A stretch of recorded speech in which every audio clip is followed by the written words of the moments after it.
Well, good morning. If you ever get a chance to make a pilgrimage to the Holy Land, don't think about it, do it. And one of the things you will probably do is take a trip on the Sea of Galilee.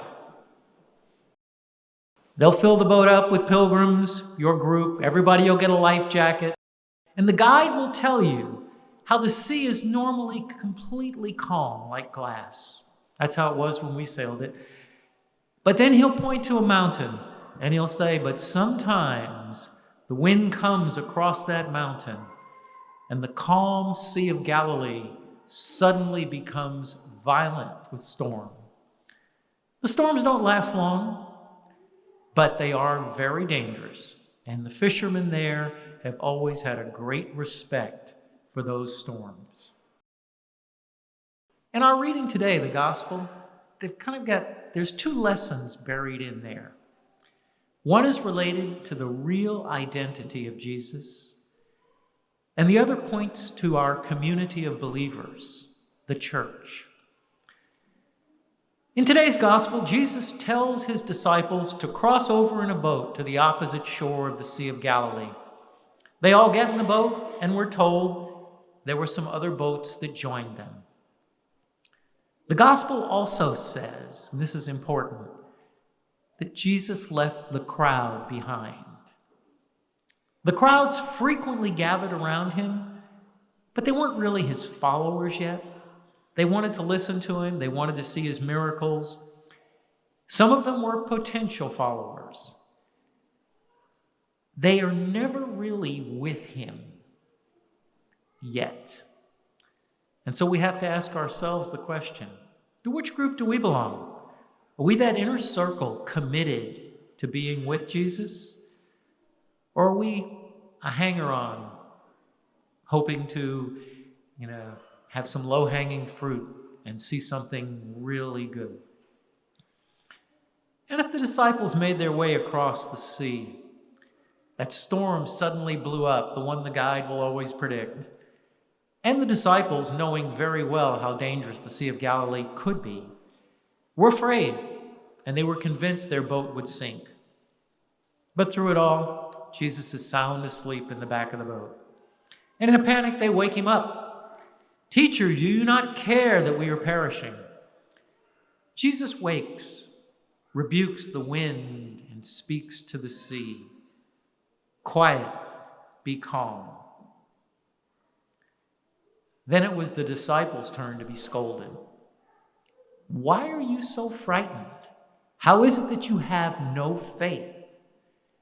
But now they're even more afraid as they're staring at him in complete awe and wonder.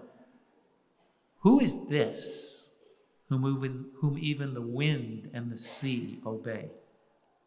For they know that only God can control the wind and the sea and the elements. And that's the theme of the first reading from Job. Listen to these words. "Who shut within doors the sea? Who said, 'Thus far you shall come and no further'?"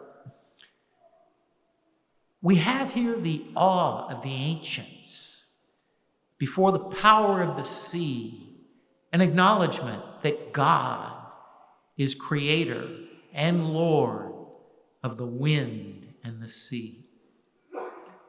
But the disciples are perplexed. They've got an image of God, but they haven't yet understood who Jesus is.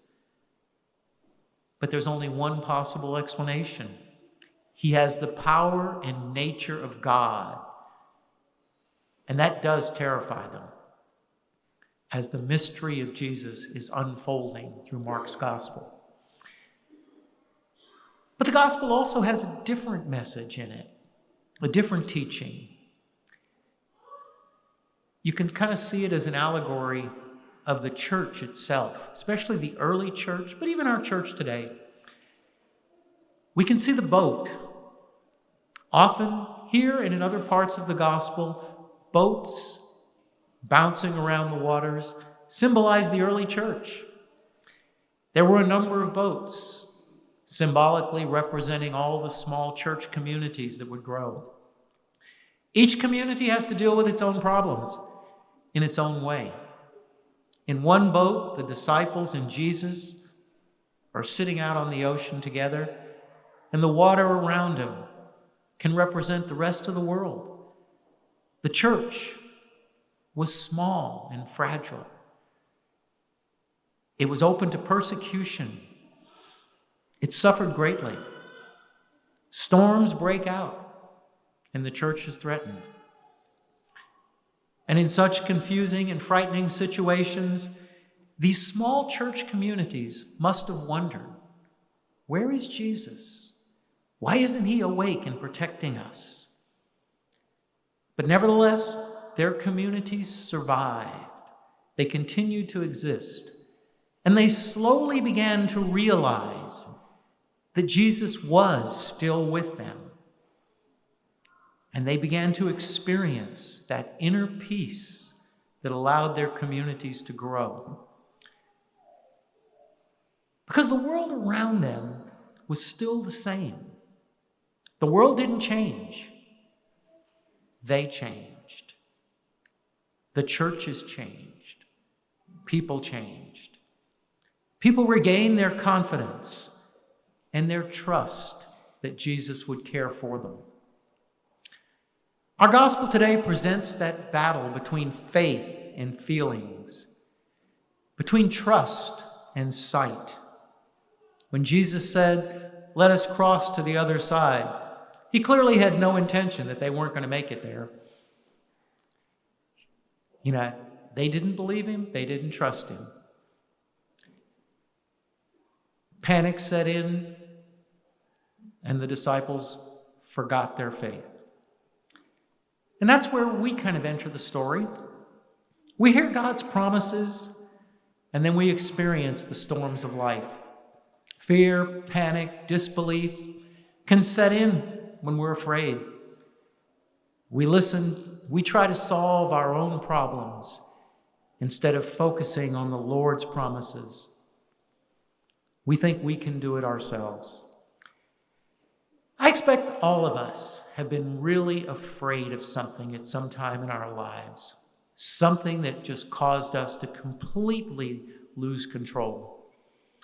I lived in Saudi Arabia during the Gulf War. One Sunday afternoon, or Sunday evening for me, watching an American football game, a couple of Scud missiles evaded the defenses, and bombs dropped very close. I was literally thrown out of my couch as it was flipped over. I was one of the lucky ones. People died that day.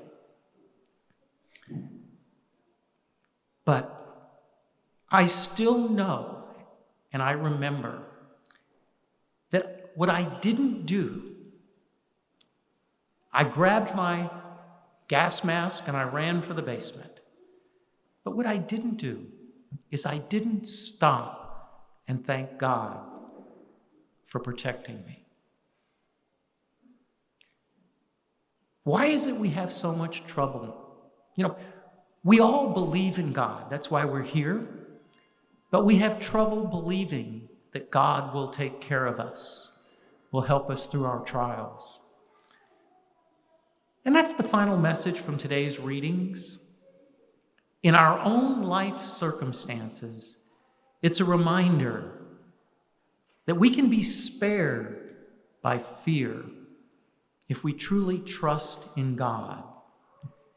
Trust that He will help us deal with the storms in our lives.